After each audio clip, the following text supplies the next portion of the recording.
नमस्कार दोस्तों, आप सभी का हमारे राजस्थान के इतिहास की इस क्लास में स्वागत है।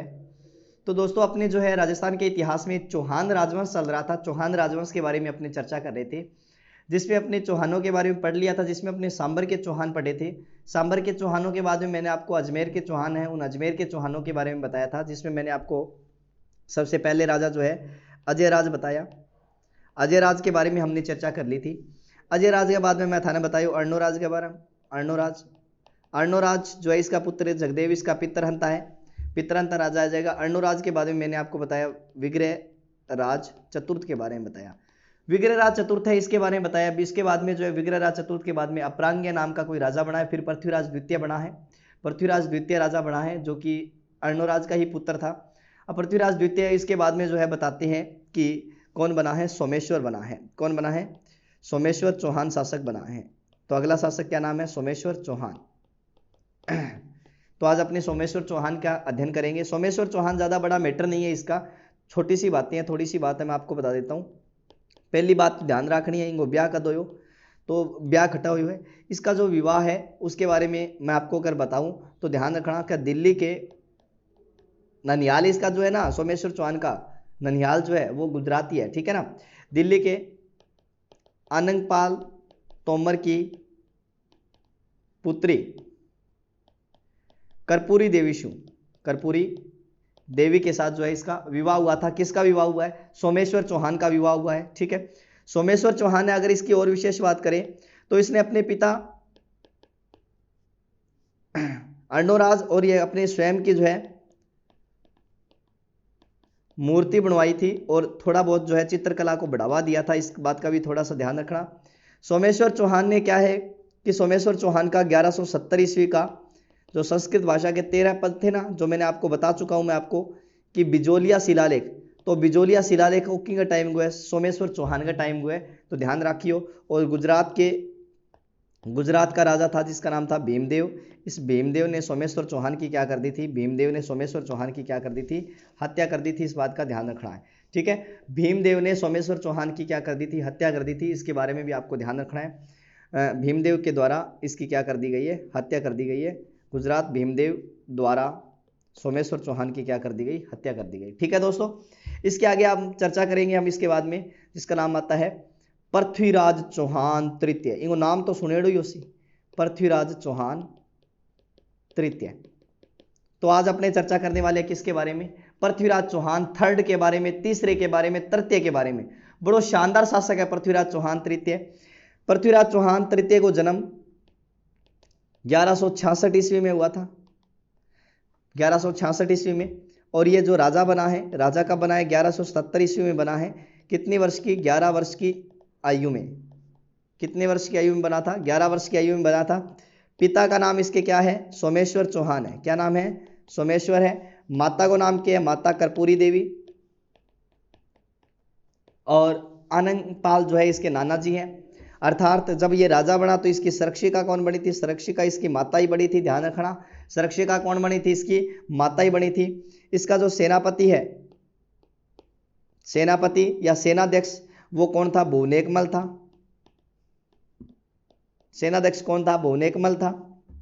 और इसका जो प्रधानमंत्री है, इसके दरबार का प्रधानमंत्री भी, प्रधानमंत्री को नाम किया है कदमवास है, ठीक है। प्रधानमंत्री के नाम है कदमवास है। ये प्रारंभिक बातें ध्यान रखना। प्राचीन भारत का अंतिम हिंदू शासक भी कहा जाता है इसे। जन्म 1166, राजा जो है बना 1170 ईस्वी में, 11 वर्ष की आयु में, ठीक है। पिता सोमेश्वर, माता कर्पूरी देवी, संरक्षिका भी माता ही कर्पूरी देवी ही बनी है। सेनापति भुवनेकमल है, प्रधानमंत्री को नाम किया है कदमवास है। अब पृथ्वीराज की अगर हम बात करें तो उपाधियां कौन कौन सी है, तो पृथ्वीराज की उपाधियों की चर्चा करेंगे। तो ध्यान रखना, पृथ्वीराज की उपाधियां, इन उपाधियों में अगर हम बात करें पृथ्वीराज की, तो एक उपाधि आती है जिसका नाम है दलपंगुल। एक उपाधि है दलपंगुल, जिसका अर्थ होता है विश्व विजेता। दलपंगुल जिसका अर्थ क्या होता है? विश्व विजेता। दूसरी जो है, दूसरी इसकी है, एक तो दलपंगुल हो गया, दूसरा है राय पिथोरा। दूसरी उपाधि कौन सी है? राय पिथोरा, अर्थात युद्ध में पीठ न दिखाने वाला। युद्ध में पीठ न दिखाने वाला, ठीक है। हिंदू सम्राट भी कहा जाता है, हिंदू सम्राट, ठीक है। हिंदू सम्राट की इसको भी संज्ञा दी गई है। इसके अलावा इसे जो है भारतेश्वर भी कहा जाता है, भारतेश्वर। तो ये जो है, ये सारी की सारी जो है किसकी है, पृथ्वीराज चौहान की उपाधियां हैं। कौन कौन सी है, दलपंगुल है, राय पिथौरा है, हिंदू सम्राट है, भारतेश्वर है, ये सारी की सारी इसकी उपाधियां हैं। और ये जो है इसने सबसे पहले बताते हैं कि 1178 ईस्वी के अंदर इसने जो है सबसे पहले गुड़गांव के युद्ध में अपने चचेरे भाई नागार्जुन को पराजित किया था। किसको, नागार्जुन को पराजित किया था, ध्यान रखना। 1178 ईस्वी में गुड़गांव के युद्ध में अपने चचेरे भाई नागार्जुन को पराजित किया था। और 1182 ईस्वी के अंदर इसने जो है सबसे पहले, ध्यान रखना, भंडानक जाति का दमन किया था। कौन सी जाति, भंडानक जाति का दमन किया। ऐसी जाति है जिकी आगा आगे सिरकण की आदत थी, आगे चल जे कि यहाँ करके अपरली भूमि पर अधिकार कर लिए। तो इस तरह से जो है ये इसके अंदर आ जाएगा, भंडानक जाति का क्या किया इसने इस समय, दमन किया है। ठीक है, भंडानक जाति का क्या किया है, दमन किया है। ओके दोस्तों, ध्यान रखना इस बात का। इसके बाद में अगर हम पृथ्वीराज चौहान की चर्चा करें तो पृथ्वीराज चौहान में आपको याद रखना है कि पृथ्वीराज चौहान ने दिग्विजय की नीति अपनाई थी। कौन सी अपनाई थी, दिग्विजय की नीति अपनाई थी। अर्थात दिग्विजय की नीति का मतलब होता है आसपास के जितने भी राज्य हैं आसपास के जितने भी राज्य हैं उन पर अधिकार करके, आसपास के राज्यों पर अधिकार करके अपने साम्राज्य का क्या करना, विस्तार करना। तो आसपास के राज्यों पर अधिकार करके साम्राज्य का विस्तार करना, ये साम्राज्य का विस्तार करना किस नीति का परिणाम रहा है, दिग्विजय की नीति का परिणाम रहा है। भाई एक बात है, पहली बात तो सीधा बनाओ, सीधा मान जे तो ठीक है, सीधा ना माने टेढ़ा बना लो। टेढ़ा क्या मानेगा, टेढ़ा मानेगा कि वहां पर अटैक कर दो, आक्रमण कर दो, आक्रमण करके बन बना लो। इन वास्ते दिग्विजय की नीति जो है वो साम्राज्य विस्तार किसकी एक नीति है, उसको अपनाया था इसने। तो इसके तहत मैं आपको बता देता हूं कि इसने जो है युद्ध किए हैं वो कौन कौन से क्षेत्रों के साथ किए हैं। तो अपने जैसे मान लो बात करें तो अपने राजस्थान की ही कर लेते हैं। तो आपको राजस्थान दिखाई दे रहा होगा। राजस्थान में यहां पर एक प्रांत है जिसका नाम है अजमेर, और यही जो अजमेर प्रांत है यहां पर शासक हुआ है जिसका नाम है पृथ्वीराज चौहान। ठीक है, पृथ्वीराज चौहान का जो सबसे पहला, अगर हम युद्ध की बात करें तो पृथ्वीराज चौहान का सबसे पहला युद्ध जो है, तो सबसे पहला जो इसका युद्ध है वो माना जाता है, ध्यान रखियो, का 1182 ईस्वी में अठे युद्ध लड़ो जिसका नाम हो तुमुल का युद्ध। कौन सा युद्ध, तुमुल का युद्ध लड़ा गया था।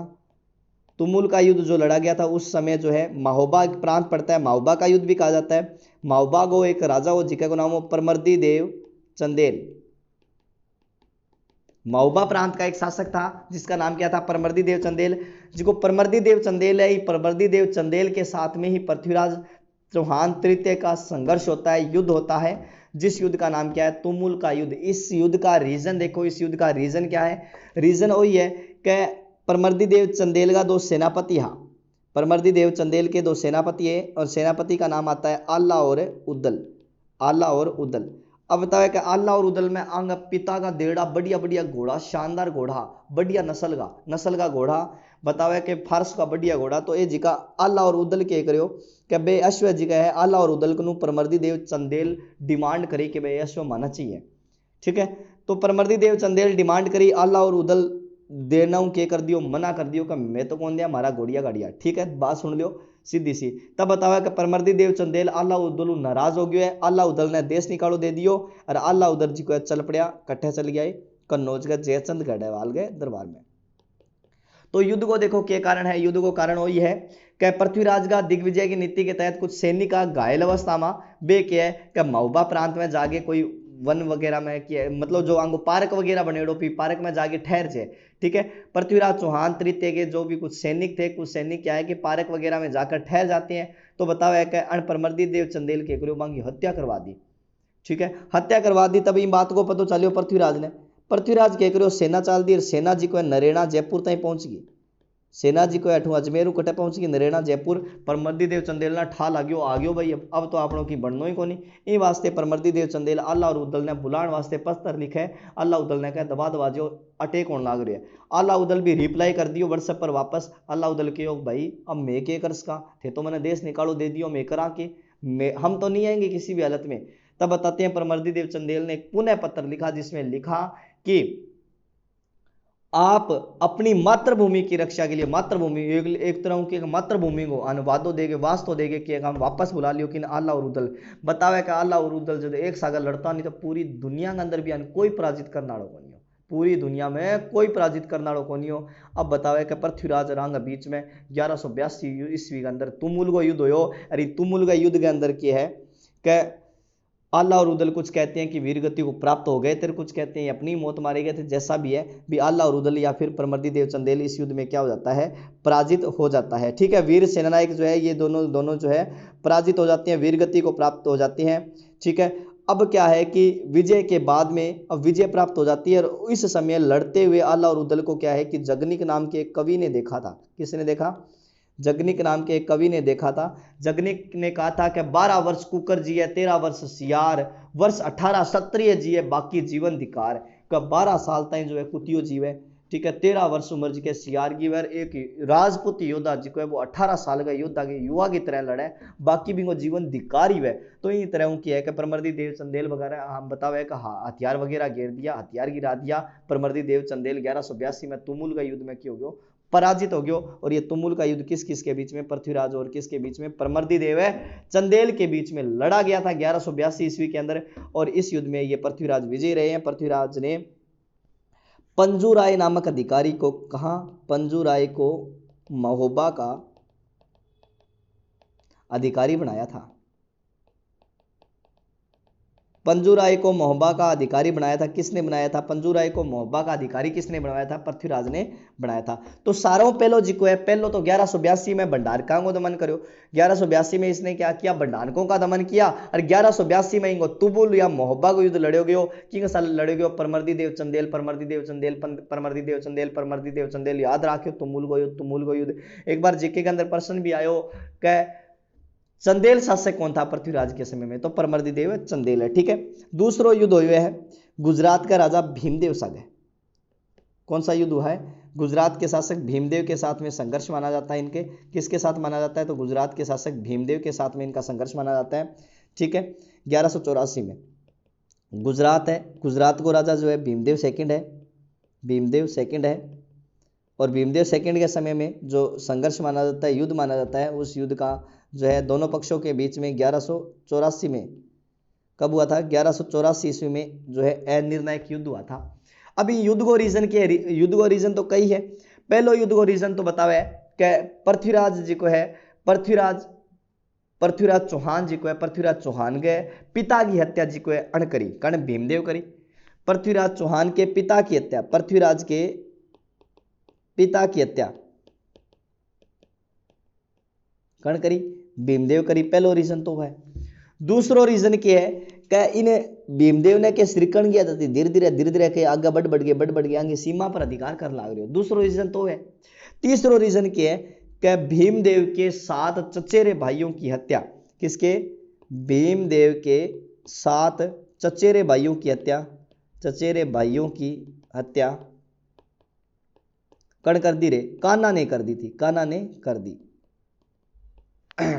ठीक है, भीमदेव के 7 चचेरे भाइयों की हत्या जो है पृथ्वीराज के चाचा कान्हा ने कर दी थी। 7 चचेरा भाइया ने मार दिया कान्हा।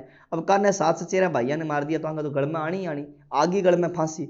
और इनको अलावा जी को चौथो और महत्वपूर्ण जी को रीजन है, वो चौथो और महत्वपूर्ण रीजन वो है कि आबू है। आबू में सलख राजा था, इसकी पुत्री थी जिसका नाम था इंछिनी। इंछिनी तो जी की सलख की पुत्री इंछिनी ही। अब सारों तकड़ो रोड़ो ओ पड़ी है राजस्थान में, अठे के रोड़ो पड़ी है कि गुजरात को भीमदेव द्वितीय के इंछनी प्रेम करतो, के करतो? प्रेम करतो। लेकिन इंछनी जी को है किंग और के प्रेम में ही पागल ही, किंग प्रेम में? पृथ्वीराज के। इंछनी क्यों प्रेम करती? पृथ्वीराज। अरे इंछनी प्रेम कौन करतो? गुजरात को राजा भीमदेव सेकंड। अब गुजरात को राजा भीमदेव सेकंड इंछनी प्रेम करतो और इन्हें जी को है पृथ्वीराज जी को है पृथ्वीराज प्रेम कुण करती इंछनी।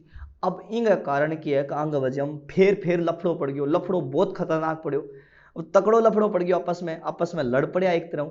ठीक है, वही रीजन है। कुछ कहते हैं कि पृथ्वीराज चौहान तृतीय ने जो है इस भीमदेव को मार दिया था। भीमदेव द्वितीय को कुछ इतिहासकार कहते हैं कि दोनों के बीच में 1187 ईस्वी में संधि हो गई थी।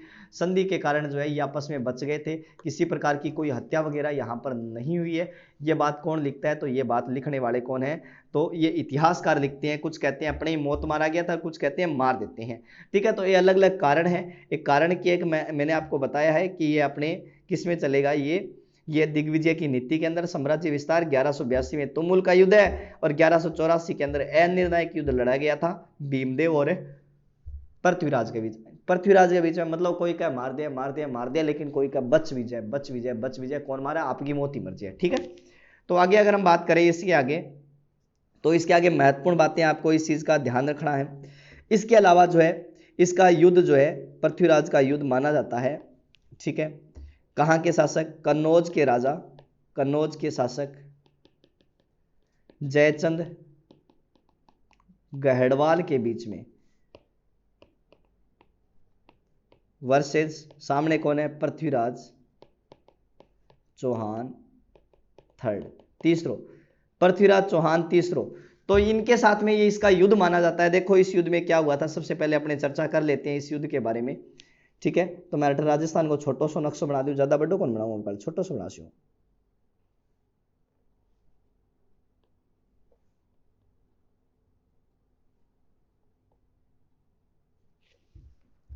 ठीक है, राजस्थान 28 क्षेत्र पड़ा है जिसका नाम है कन्नौज। क्या नाम है? कन्नौज। कन्नौज को जी को राजा है कन्नौज पड़े, कन्नौज को जी को राजा है जिसका नाम है जयचंद, जयचंद गहड़वाल। कन्नौज को राजा किए जयचंद गहड़वाल। अठे अजमेर पड़े, अजमेर को कौन हो ही गयो? पृथ्वीराज। देखो रीजन तो कई है, राजनीतिक कारण ही है। राजनीतिक कारण है तो उनकी चर्चा कर लेते हैं अपने कौन कौन से महत्वपूर्ण कारण रहे दोनों के बीच में संघर्ष का। तो एक चीज ध्यान रखियो कि अजमेर जी को है, अजमेर को राजा जी को है, बिंगो नाम क्या है? पृथ्वीराज चौहान तृतीय। अजमेर के बाद में कन्नौज है, कन्नौज को राजा है जी का नाम है जयचंद गहड़वाल, जयचंद गहड़वाल। और दिल्ली है इनके बाद में, दिल्ली को राजा है अनंगपाल तोमर, अनंगपाल तोमर। ठीक है, अनंगपाल तोमर। अजमेर को पृथ्वीराज तृतीय, कन्नौज को जयचंद गहड़वाल और दिल्ली को किया है अनंगपाल तोमर। तो बताओ है क्या? अनंगपाल तोमर के दो छोरी, अनंगपाल तोमर की कितनी छोरी? दो छोरी। पहली को छोरी को नाम हो कर्पूरी देवी, क्या नाम हो? कर्पूरी। दूसरी को इतिहासकार नाम था को नहीं, एक्स वाई कुछ भी रख लो। एक कर्पूरी देवी जी को है, कर्पूरी देवी को बेटे को नाम क्या हो? पुत्र था जिसका नाम था पृथ्वीराज तृतीय। और जी क्या दूसरी छोरी जी की नाम हो एक्स, जी की बेटे को क्या नाम हो? पुत्र का क्या नाम था? जयचंद गढ़वाल। बस वही लफड़ा है, दोनों जी का है मासिर बेटा भाई है। कौन कौन है? कन्नौज को जयचंद गढ़वाल और अजमेर को पृथ्वीराज तृतीय। ठीक है, तो इन तरह की मैंने आपको यहां पर बताया ये पूरी पूरी राम कहानी किस तरह से। अब आगे हम सुनेंगे, बात सुनेंगे। देखो तो यहां पर देखो अनंगपाल तोमर है, अनंगपाल तोमर की जो है पुत्री है कर्पूरी देवी, एक एक्स है। मैंने आपको बताया है कि इसका पुत्र जयचंद गहड़वाल है और इसका जो है पुत्र पृथ्वीराज चौहान तृतीय है। क्या हुआ कि अनंगपाल तोमर है, अनंगपाल तोमर का कोई उत्तराधिकारी को नहीं, अनंगपाल तोमर के किसी प्रकार का कोई उत्तराधिकारी नहीं है। अब भाई अनंगपाल तोमर का उत्तराधिकारी को नहीं, तो इनको रीजन क्यों हो? अब क्यों हो कि ये जो है ये बड़ा दोहित्र है, कौन? जयचंद गहड़वाल। अब अनंगपाल तोमर के कोई उत्तराधिकारी नहीं है, इसीलिए ये दिल्ली की राजगद्दी सौंपना चाहता है किसको? पृथ्वीराज को। लेकिन बड़ो दोई तो कौन है? जयचंद गहड़वाल है, बड़ो जयचंद गहड़वाल है, छोटो कौन है? अजमेर को पृथ्वीराज चौहान तृतीय है। तो अनंगपाल तोमर कह रहे कि आप गए जी की गद्दी राजगद्दी है नहीं, बा राजगद्दी किन दे दिया? पृथ्वीराज चौहान तृतीय दे दिया। किन दे दिया? पृथ्वीराज चौहान। भाई तू दिल्ली को राजा बने, जयचंद गहड़वाल नहीं बनना चाहिए, जयचंद गहड़वाल जो है वो राजा नहीं बनेगा। अब इन बातों के नाराज हो जाए, क्योंकि बड़ो दोई तो कौन है? जयचंद है, तो राजगद्दी किन देनी चाहिए? जयचंद गहड़वाल ने देनी चाहिए। लेकिन आ दे किन दी राजगद्दी? दे दी किने? पृथ्वीराज ने। तो पहलो रीजन तो आ दोनों के बीच में लड़ाई को वही है कि राजगद्दी अनंगपाल तोमर देनी की नहीं, पृथ्वीराज ने जयचंद ने देनी, और दे किन दी? पृथ्वीराज ने दे दी। पहलो रीजन हो। दूसरो जी को रीजन है जयचंद की एक लड़की थी, जयचंद की लड़की थी एक, ठीक है, जिसका नाम था संयोगिता। अब भाई जयचंद की लड़की संयोगिता, संयोगिता प्रेम कर लाग जाए कौन है, पृथ्वीराज। अब देखो क्या हुआ कि यहाँ मुलाकात हुआ दोनों की, मुलाकात पढ़ांगा आप, ठीक है, बड़ी खतरनाक मुलाकात हुआ दोनों की। कि का एक महादेव जी को मंदिर है जिसका नाम है कोटेश्वर महादेव। कौन सा महादेव है, कोटेश्वर महादेव को मंदिर पड़ा है, अठे रास्ता में है, कोई कन्नौज वगैरह के रास्ता में है कोटेश्वर महादेव को मंदिर। कोटेश्वर महादेव के मंदिर के अंदर क्या है कि एक शिवलिंग है जिसको सोना को है बढ़िया। और जी मान लो कोटेश्वर महादेव है मंदिर है, कोटेश्वर महादेव का मंदिर के अंदर एक ही है शिवलिंग है। और ये जो शिवलिंग बना हुआ है ये किसका है, स्वर्ण शिवलिंग है, सोने का शिवलिंग बना है, ठीक है। किस प्रकार का है, शिवलिंग है। और शिवलिंग क्या को बने हुए है, सोने को बने हुए है, शिवलिंग सोने का शिवलिंग बना हुआ है। अब क्यों हो क्या लुटेरों ने क्या प्लान बना लिया शिवलिंग को चुराने का, लुटेरों ने शिवलिंग को चुराने का प्लान बना लिया। अब लुटेरा शिवलिंग ने चुराने को प्लान बना सी, तब के हुए लुटेरों ने शिवलिंग चुराने का प्लान बना लिया। ये बात की कोई बनक लाग जाए कि ने, पृथ्वीराज ने। पृथ्वीराज बी टाइम में राजकुमारी हुए, बताओ अजमेर को राजकुमारी हुए बी टाइम की बात है। पृथ्वीराज ने बनक लाग जाए, पृथ्वीराज ने बनक लाग जाए शिवलिंग चुराने को प्लान है। आ के करियो जिका लुटेरा, लुटेरा के प्लान बनायो, लुटेरा प्लान बनायो का आपा के करांगा एक पाली सालो शिवलिंग बना सिया, नकली शिवलिंग बना सिया। वो के करांगा ई शिवलिंग की जगह रख देंगे, क्योंकि वो शिवलिंग से किसता ही तो क्या ठा लाग जैसे भी शिवलिंग चोरी हो गयो, तो बी जगह वो शिवलिंग रख देंगे नकली और असली अपा चक लियावांगा। इया प्लान बनियो, खतरनाक प्लान हो बोलो, ठीक है, सक्सेस भी होना रही हो। तब बताओ पृथ्वीराज ने पतो चलियो भी आंगो प्लान को भी पतो चल गयो पृथ्वीराज ने। पृथ्वीराज आंगा मित्र हा कई जना मिलेड़ा आ के करियो, आ या करियो का ओ जिको आंग उस नकली शिवलिंग होनी, ओ नकली शिवलिंग ही चुरा लियो। पृथ्वीराज नकली शिवलिंग चुरा लियो और खुद जिके दिन ये चोरी करने वाला ने जिस दिन ये चोरी करने वाले थे उस दिन खुद जाकर क्या है कि उनसे पहले, चोरी करने से पहले इन्होंने क्या है कि असली शिवलिंग चुरा लिया और नकली यहाँ रखा है। कौन रखा है, पृथ्वीराज। पृथ्वीराज जी और नकली रखी आया, क्योंकि जब तक सुबह किया है कि राज्याभिषेक अभिषेक वगैरह ना हो सी शिवलिंग हो तब तक तो पता कौन सा ले अभी पाली साड़ो है का असली है कि नकली है। तो पृथ्वीराज पहले ही रख लिया और असली शिवलिंग अंग शिविर में ले जाके रख दियो। अब भाई चोर गया, चुराने तो जाई सी, चोर चोरी करने के लिए गएंगे तो ये इनके पास में क्या है, असली शिवलिंग है। अब एक एक रहा असली शिवलिंग अठ रख दे और नकली अठ उठा लिया है भाई, आड़ो शिवलिंग आंक नहीं वापस आ गयो। तो यहां कर गेर ई बातों की है इंप्रेस हो जाए कौन है, संयोगिता, नंदिनी नाम था बताती हैं। संयोगिता इंप्रेस हो जाती है किसे, इस बात से, ठीक है। क्या बात है भाई, शिवलिंग बचा लियो, पृथ्वीराज बड़ो राजा है, महान राजा है, राजकुमार है, इंप्रेस हो जाए। दोनों के बीच में क्या हो जाए, प्रेम संबंध हो जाए, प्रेम संबंध हो गया दोनों के बीच में। अब प्रेम हुए, प्रेम बावड़ो हुए, जमाई पागल हुए, प्रेमी भी पागल हुए। इस स्थिति में क्या है कि दोनों की अब पता है कि भाई पृथ्वीराज की जयचंद की दोनों की बढ़नी को नहीं, अब जयचंद की दोनों की क्या बढ़नी बंद होगी, दोनों की बने को नहीं, जयचंद के अडवालगी पृथ्वीराज की बने को नहीं, अब प्रेम हो जाए। अब बताओ कि दोनों के बीच में चिट्ठी व्यवहार हुआ, पत्र व्यवहार हुआ, यहाँ करके इनू इन्ना पत्र भेजी से, पत्र व्यवहार हुआ। अब पत्र व्यवहार हुआ क्या बताओ कि पृथ्वीराज एक दिन कोई पत्र लिखियो तो वो पहुंचना तो कहीं कनो, संयोगिता कनो, लेकिन संयोगिता कन पहुंचना है बिना वो की कन पहुंच गयो, जयचंद पढ़ लियो पत्र। अब पत्र जयचंद पढ़ लियो, ठीक है, प्रिय संयोगिता नाम लिखे और नीचे पृथ्वीराज का साइन मोर मार लागेड़ी, पृथ्वीराज को पत्र हुआ पढ़ता ही जयचंद जी को है पत्र तो गाते हो जेब में, और संयोगिता ने कर दियो केद, संयोगिता ने क्या कर दियो केद, और इंगो के रख दियो स्वयंवर रख दिया, संयोगिता को स्वयंवर रख दियो पृथ्वीराज, सॉरी संयोगिता का स्वयंवर रख दिया किसने, जयचंद गैडवाल ने। और पृथ्वीराज जी को है, पृथ्वीराज कई दिन हो गया चिट्ठी चाठी आई को नहीं, कोई भी चिट्ठी भेजी अभी को भी रिप्लाई को नहीं, पृथ्वीराज चिट्ठी भेजते रहे हो, जयचंद पढ़ते रहे हो, पृथ्वीराज चिट्ठी भेजते रहे हो, जयचंद पढ़ते रहे हो, संयोगिता का पुगी को नहीं चिट्ठी। अब पत्र जो है संयोगिता के पास नहीं पहुंचा, भाई कोई ना कोई तो लफड़ है, स्वयंवर है, बाद में स्वयंवर की कई दिन बाद में पृथ्वीराज ने स्वयंवर की सूचना मिली, कभी को स्वयंवर रख दियो और पृथ्वीराज ने बुलायो को नहीं, पृथ्वीराज ने स्वयंवर में बुलायो को नहीं। अब पृथ्वीराज स्वाभाविक सी बात है, पृथ्वीराज तो जासी, अब पृथ्वीराज ने बुलायो को नहीं तो पृथ्वीराज जी को है तैयार हो गयो कि मैं तो स्वयंवर में जासी हूं, इनको मित्र हो बतावे चंद्रबरदाई, चंद्रबरदाई बहुत मना करो, रेण दे रहे तू, जयचंद बहुत तकड़ो राजा है, शक्तिशाली राजा है, ठीक है, बिग सागा पा मुकाबलो कौन कर सका नहीं, तू रेण दे, लेकिन कौन मान्यो नहीं मना, ठीक है, प्रेम है, प्रेम में पागल है पृथ्वीराज। अब कहीं हो कि स्वयंवर राखेड़ो इन्हें स्वयंवर का टाइम में के करो कि जी मान लो ओ राजा है, ओ राजा है, सुनो सो राजा बना दियो, देखो राजा है जयचंद, राजा को क्या नाम है, जयचंद गैडवाल है। जयचंद गैडवाल संयोगिता का क्या रख दिया, स्वयंवर, इन्नो राजा आएगा, इन्हें भी राजा बैठे, इन्हें भी राजा बैठे, इन्हें भी राजा बैठे, इन्हें भी राजा बैठे, इन्हें भी राजा बैठे। ठीक है, तो इस तरह से साइड में राजा बैठे, ऊपर यहां पर जो है राजगद्दी पर जो है राजा बैठे। ए इन्नू बिना इन्हें बिना देश दूर दराज बुलाएड़ा। ठीक है, देवताओं ने भी टेलीफोन कर दिया कभी संयोगिता को स्वयंवर थे भी आ जाइयो यहाँ करके, मतलब आसपास के सभी क्षेत्रों में जो है व्हाट्सअप, ट्विटर, फेसबुक, इंस्टाग्राम सब पर फेमस हो गया अभी संयोगिता का स्वयंवर है। स्वयोगिता के स्वयंवर में सारा बुलाए हुए और भाई बुढ़ा बुढ़ा 85 साल का सारा ही आ गया, राजा रूजा जिशा भी दिखा, छोटा मोटा सगड़ा ही आ गया, भेड़ा हो गया, स्वयोगिता के स्वयंवर रखे।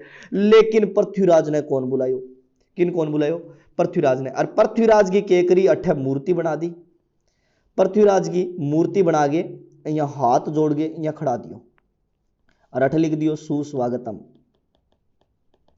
ठीक है, हाथ जोड़ के यहाँ खड़ा दियो, स्वागतम लिख दियो, भी स्वागत कर ला रहे एक तरह।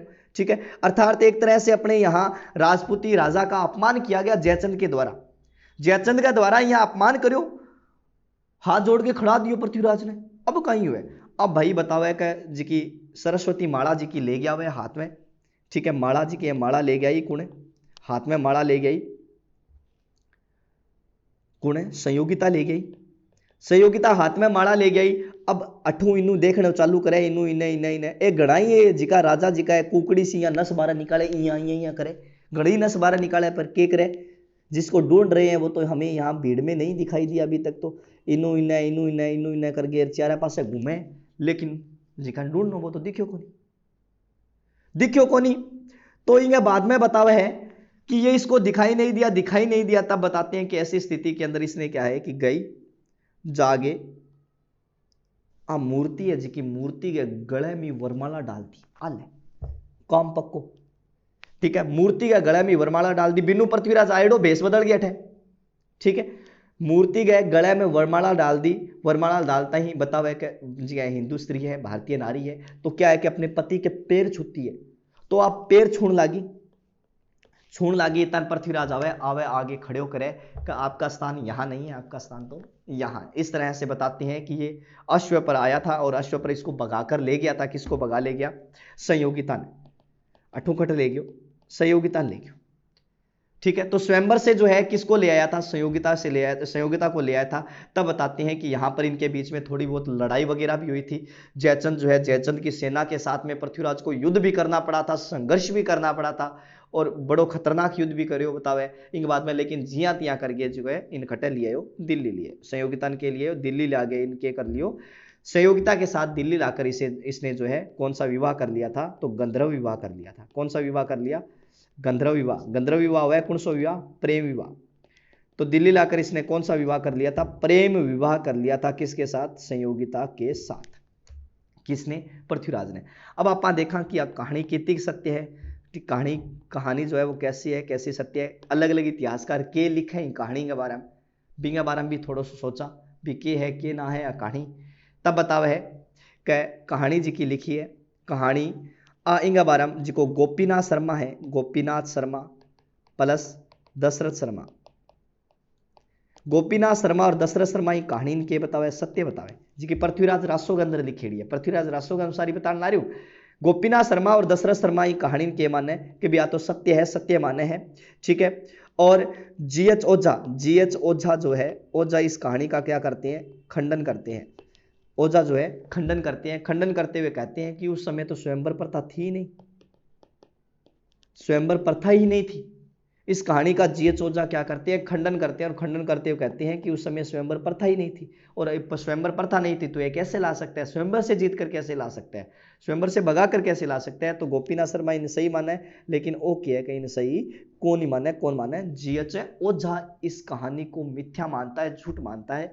तो ये कुछ कथन है जो भी आपको ध्यान रखने हैं, ध्यान रखना इस बात का। तो यहाँ पर जो है आप बताते हैं कि आसपास के क्षेत्र जो है वो आसपास के क्षेत्र जीत लिए, इसने अधिकार कर लिए उन क्षेत्रों पर। लेकिन अब मेन बात जी की रहेगी, मेन बात के ही बार एक ही है, मोहम्मद गोरी के साथ पृथ्वीराज का युद्ध लड़ा जाएगा। बहुत खतरनाक संघर्ष जो है वो मोहम्मद गोरी के साथ होगा। मोहम्मद गोरी के साथ जो युद्ध या संघर्ष होता है वो किसका होगा? पृथ्वीराज चौहान का होगा। गोरी आएगा, आने के बाद बठिंडा को जीते और किस तरह से तराइन के मैदान में इनके बीच में युद्ध होते हैं, इस युद्ध की अपने जो है कल चर्चा करने वाले हैं। आज के लिए इतना ही, तब तक के लिए धन्यवाद दोस्तों। बाकी चर्चा अपने कल करेंगे, पृथ्वीराज को जो है एक भाग और लेकर आएंगे पृथ्वीराज चौहान का। ठीक है, तब तक के लिए धन्यवाद दोस्तों, आज के लिए इतना ही। ठीक है, थैंक यू।